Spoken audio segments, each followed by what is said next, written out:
Hey there, welcome to LSAT Demon Daily. I'm Ben Olson. That's Nathan Fox. We're the founders of LSATdemon.com and our weekly podcast, Thinking LSAT. We have an email here from Hannah. The subject is to choose correctly or incorrectly a tragedy. My name's Hannah, and I would first like to start by saying thank you, exclamation point. I have loved the LSAT since I first started back in January with a diagnostic score of 157. I found the LSAT Demon and fell in love with your approach, and my experience with your program has just deepened my love for the test. Spoken like someone who needs to come back and work for us after she gets her 170 plus. I'm writing to you after studying with the Demon for about 3 months. Your approach to RC completely reframed my perspective, and it went from being the area I struggled with most to being a breeze.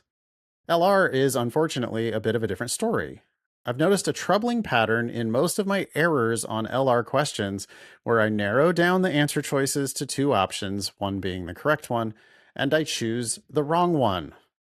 I know you often advise students that mistakes like this are usually due to going too fast, but I feel like a lot of time I have a strong understanding of the passage, but will end up thinking myself in circles and losing sight of my understanding or doubting it.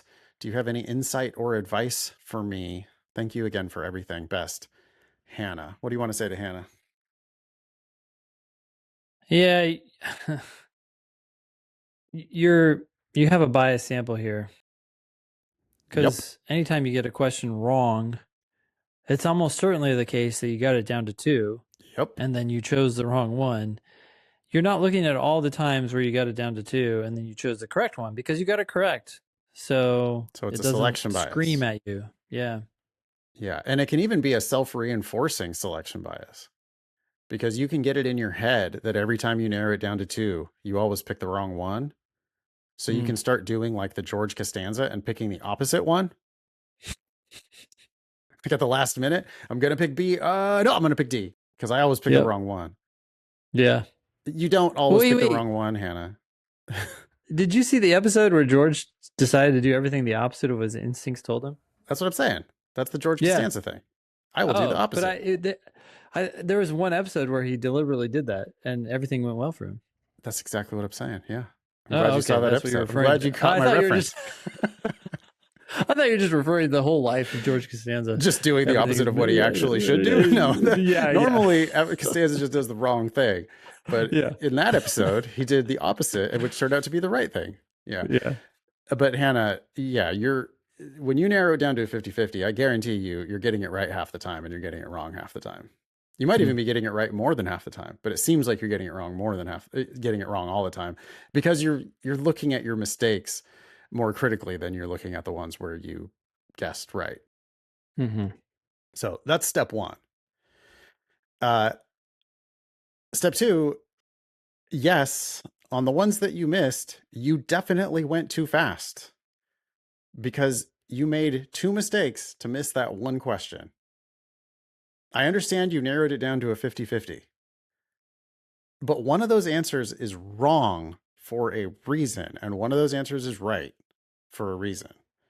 So when you narrowed it down to a 50-50 and just picked one and moved on, you failed at the place where you can really unlock a ton of value. I say this all the time, but I'm like obsessed with this idea that if you go from a random guess to a 50-50, you've gone from 0.2 of a point to 0.5 of a point in expected value. But if you go from a 50-50 to answering it correctly, you've gone from 0.5 of a point of value to a full point of value. Huge. So it's far better to solve one of them and randomly guess on the next one than it is to settle for a 50-50 and then settle for another 50-50. Huge value to be unlocked solving 50-50s. So step 1, be more critical of answer choices in the first place, and you should find yourself getting into 50-50s far less frequently. It's far more frequent that I'm like, I don't like any of these 5 answers than it is, there's 2 or more of them that I actually like. That also slows you way down when there's constantly too many answers that you like. Yeah. It's so time consuming. You need to realize you're just not being critical enough, either of the passage, of the question, or of the answer choices. Especially on the answer choices. Way too soft. Because the 4 out of 5 answers are wrong. Every answer is wrong 80% of the time. So if you're constantly getting into 50-50s, you're constantly paying way too much attention to wrong answers. And I would rather that you're just harsh the first time you read A and harsh the first time you read B. And if you keep one around, you're like, yeah, well, okay, that's probably going to be the answer now. And then harsh on D and harsh on E, one clear answer, pick it, move on. You just shouldn't be getting into too many of these 50-50s. If you are, it means that you're not being critical enough. You said especially the answers, but, and I'm not really sure about this, it's also just of the passage, right? Because so much predicting, good predicting, comes from being hypercritical of the passage and recognizing the error up front and early, as opposed to being like, oh, yeah, this kind of makes sense, and then getting pushed around in the answers. Yeah, I guess if you don't have any idea what you're looking for, right? Which if you didn't read the passage well enough or didn't read the question well enough, you don't even know what you're looking for. So then you can convince yourself that A looks good and B looks good. Could be C. Maybe that one. Could be that one. Oh yeah, that could help, I guess. Because you're just like totally fishing. You're not not hunting down anything in particular.